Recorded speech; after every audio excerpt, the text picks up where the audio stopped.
currently putting myself into self-isolation. I played a show in Blenheim on the 17th of March, which was St Patrick's Day, and I played to an international audience. It was only small, but afterwards I thought about it. At that stage it wasn't a big deal, but things have ramped up so much in the last 5 days that I thought, well, I may have come in contact with someone from overseas with the virus, so just to protect those around me, I'm doing the 14-day self-isolation. I'm at the old farm right now, the old farmhouse beside me, I was going to say, just there, and I'm getting out because I'm going a bit stir crazy. It's the longest I've ever been at home alone, and I've got a piece of meat in my little bag, so I'm going to go down to the houseboat because I want to check on that. That's the place I'm sleeping. We're in between there and here because the whole farmhouse is not that great, it's not that flash, it's not totally rat proof and it's cold. So that's where I'm going down to cook a feed right now. The process of being alone is good for me and I have no problem with it. I enjoy my own company, but I am missing the touch of the people I love and having that closeness that we all need. The dogs have been fed and run. They've been run 3 times a day, so they're getting plenty of exercise on the farm, but I got to get away because it's just driving me a bit nutty. Anyway, I'll report back later on. I just wanted to show you my backup plan here. You see these 2 sheep in the paddock that have both got ropes around them. They belong to me. The others don't. They belong to the farmer who's using the paddock, but those 2 there are mine. And if I can't get out and hunt, well, there's a lot of chomping and chewing there. I'll probably end up sharing it with someone else that hasn't got it, but that is my resource for tucker if my hunting goes crap.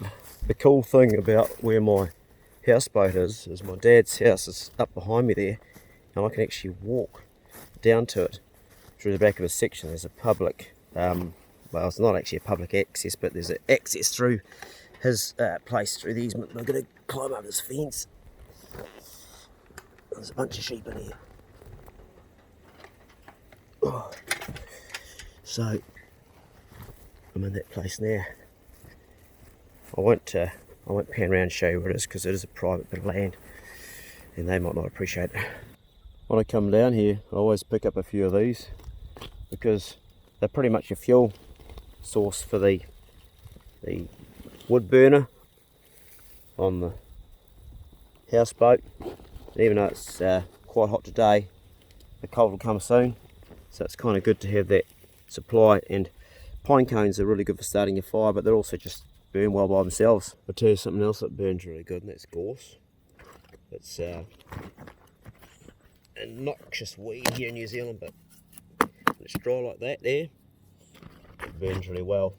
And these dead plants, you can just break them out of the ground. They've been cut and dyed in there, but you don't have to cut them anymore. They just come out like that, and it's a perfectly good bit of firewood for the burner. So being March right now, you probably can see here, this is the leftover shell of the cicada. They're an insect that live in the ground. They actually shed their whole skin. You look at this here, how much I can show you without breaking it. You see that? Probably not going to focus. That's the cicada's shell. I'll put him back in the tree there. They just sit there and come up close so you can see him. And they make really good trout bait. Not that legally I think you're allowed to use them as trout bait, but apparently they make good trout bait. And there she goes in all her glory, the flat bottom floozy, which my dad built and very kindly passed on to me. So come on inside the houseboat. This is the wheelhouse. Yep. And it rained last night, and I think we had a little bit of water come in here. We did too. I've got to fix that crack up. You can see there's a little bit of light there. Still got to fix that up. One of my jobs is ongoing. She's an awesome place. Got a nice kitchen here. Got some dill growing there. It doesn't look too flash. But it's a better kitchen I've got at home. There's my wood burner and gas for cooking on. And outside I grow herbs and plants I can eat, and I'll carry on growing them. One of them fell off and is dead. It was a camellia, which is a decorative plant. Oh. Holy shit, I just dropped the phone.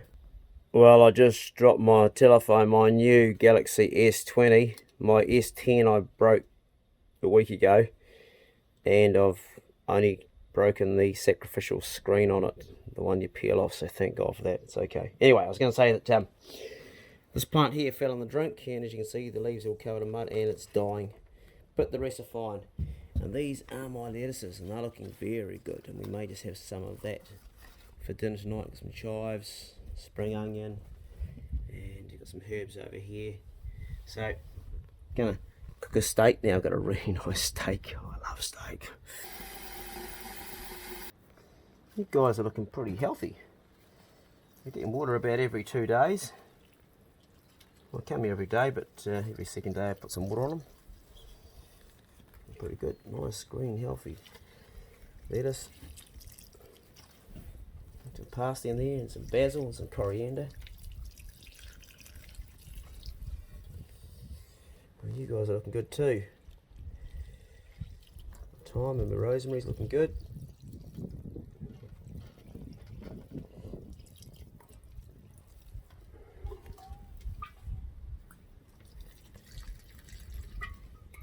I'd like to grow some bigger winter vegetables out here, maybe some silver beet. Got silver beet in a plant alright. And I don't know, what else can you grow in a plant of leafy vegetables? Probably some seasonal salad if you grew it inside, like a sort of glass house maybe. The gorse.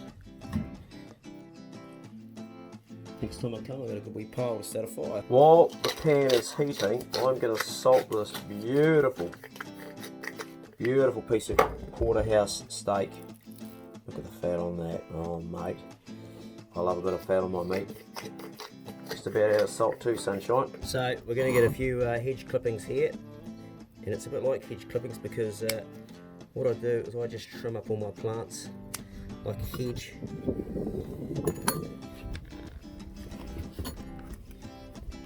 There we go. Now that'll go good on my meat. What else can we trim off this plant? We'll tidy up a bit there. They do well if you trim them. It's probably enough. Maybe some chives. Chives with steak. I don't think I've done chives with steak before. Does anybody do that? We'll see what happens. We'll just trim up a little bit and see how it tastes. Can't be too bad. Just cut those there. Actually, cut it right down short. Stuff it. Can't be too bad, can it? Sort of from the same family of onions, and correct me if I'm wrong. Maybe some coriander. Yeah, stuff it. Bit of coriander is nice, and it's starting to actually flower this, so it's just about past its use by date. You know, I'll take some of this off. I don't care about the flowering in it. We'll still eat that. We'll chomp and chew on that. Bit of coriander. Do you like coriander? Not everybody does, eh? Some people just don't like it. It doesn't smell very strong, but this is really starting to go. It only got a certain life, coriander. It's like it's pretty much stuffed. So what I really like is to mix coriander with chili's really nice. Oh, the mouth is watering. There's a whole bunch of plants and herbs all stuffed into that to go up with steak. I might mix the coriander actually with my salad and just use the other herbs. But, oh, it still smells good, eh? Before I put my hedge clippings on, I've got a bit of this stuff here. Who knows what that is? It's Cajun seasoning. Really nice. And then we put our hedge clippings over the top of that. And I'm just going to lay that nice big steak in the pan, laying away from myself, just like that. Oh yeah, look at that. There's fat on it. Sear it. It'll be good. Then turn it over. This side's over too. And don't forget your fat. And sear the fat. There's the fat now. I don't turn the heat up, but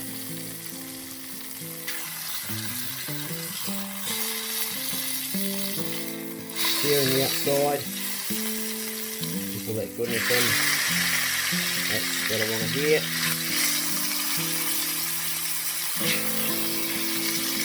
You leave it on its fat for a bit, like that. Fuck each one like that. Nice leaf.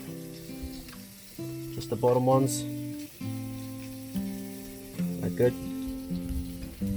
It's really nice. Eggplant. Don't want to kill a plant, just want to harvest enough off it. I think it's the next time I come out. And this one here. Actually do okay if you keep on just going around the outside. See, these ones have already died anyway, so they could have been taken off. It's the outside ones. So I've taken a nice mixture. There's a coriander on top of a seasonal salad from all of these. It's going to be really good with my steak. Let's see how the steak's doing. Oh, she's smoking. Oh, looks good. Going to introduce a bit more of this. Don't want to waste it. Over the top. Keep on turning it, keeping that heat even. I've cut this coriander fine, and this stuff here is going to go in my salad, which I've chopped up just to mix with it fresh. So this stuff here is going to go on my steak once it's done. Plenty of olive oil on there. Now I haven't done garlic and butter like I normally do. We're just going to let that rest for quite a wee while. Isn't that a thing of beauty? Let's just pop it on a plate to rest. You can take those off. They've done their dash. I'm going to season the steak with black pepper as well. Doesn't that just look absolutely beautiful? Excuse fingers, turn them over. Oh, that looks absolutely divine. And you know it's going to taste magic. Now on top of this steak, I'm going to garnish it with this very finely chopped coriander. Because I love coriander with meat, and I'm going to go crazy on it. I'm just going to just like lavishing the amounts. Now that meat's been sitting there for about 10 minutes, and if you look underneath here, okay, a little bit of juice, but most of the meat has actually reabsorbed the juice again. The smell of the coriander as it fuses with that meat and the heat is absolutely to die for, I've got to tell you. Right, I want a sharp knife, probably not the sharpest knife in the house, but let's see how we go here. Oh, that's how I like it. Now I like my steak blue, and some of you would argue that's too well done. It's a little bit maybe rare, but it's just how I like it. And that, my friends, is coriander steak. I am salivating looking at it and smelling it. Time to eat. Is anybody else out there going through self-isolation? Share with us how it is for you. It's a little bit windy out here, and I don't know how much you can hear, but let's try it. To be honest, I've overdone it a little bit for what I like. I'd like a bit more blood coming out in that, but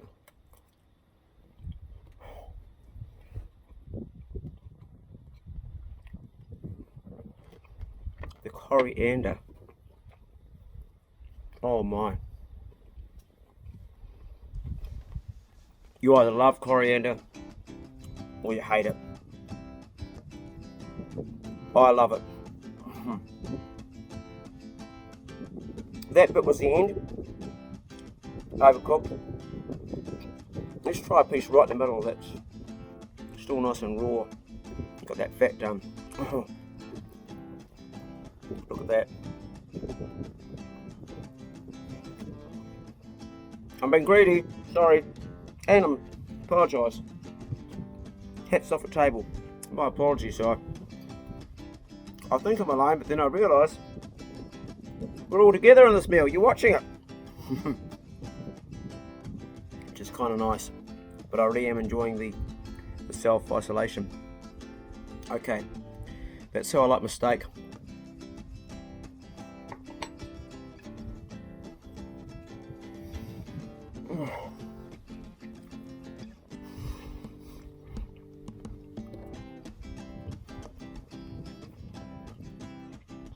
This is the life I always dreamed of. How's the salad? The salad is a mixture of coriander and seasonal lettuce with olive oil. How's that?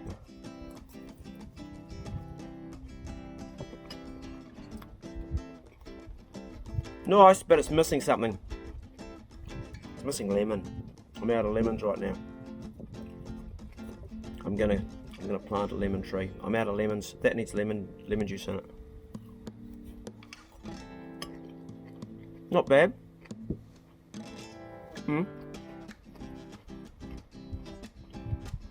like the coriander in that too. So this is my view, because the tide's out today. I'll just pan around there, let you have a look. And behind me, little cove there.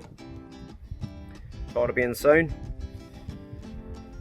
That was my little self-isolation clip. I hope if you're in self-isolation it's going as well for you as it is for me. Good luck with your tucker. Be good, can't be good. Be careful. See you later.